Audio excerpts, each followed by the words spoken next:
Hey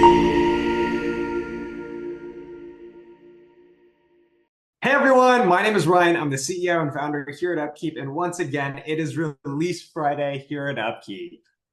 Hey y'all, my name is Spencer. I'm a senior product manager here, and I'm excited to share some new features with you. All right, let's jump in. As you're logging into UpKeep, you've probably already noticed some of the updates that we've made this week.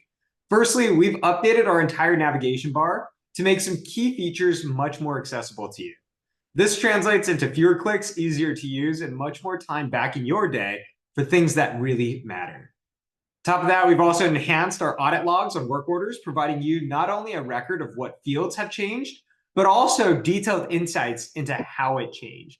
This is absolutely critical for those that require stringent compliance needs or need to adhere to CFR Part 11.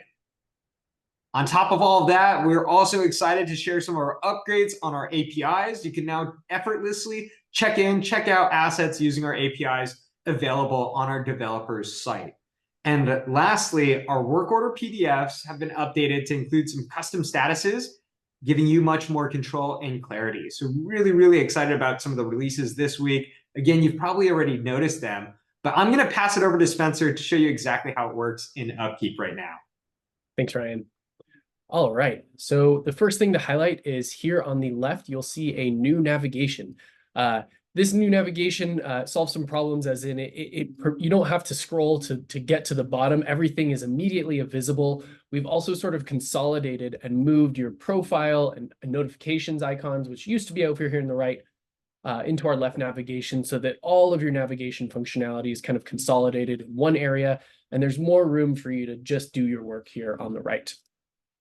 Going over to work orders, we've updated the audit trail logs and the updates that happen on work orders. So now if you do something like edit a work order title, you'll actually see in the updates what the title is that, what new title you inputted, giving you, again, like more insight than ever into what exactly your team is doing and how things are changing as a work order gets worked.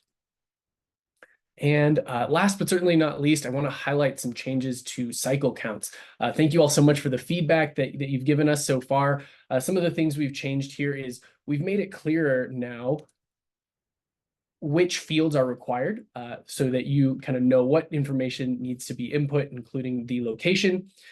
We've also made it so that once you do create your cycle count and your accounting, we've added our part images, so it's easier than ever to just see the part image and hopefully identify what part it is you're trying to count and enter that count.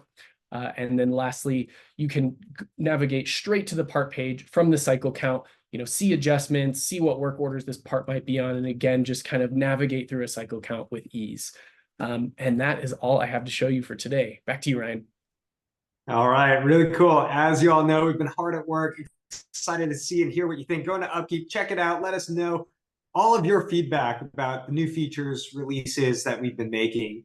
My email is ryan@upkeep.com, super easy, and I do my best to respond to every single email that I get. So thank you again to all of our customers, the entire UpKeep team. We've got more releases in the pipeline, and I'll see you next week. Thanks again. Thanks, y'all.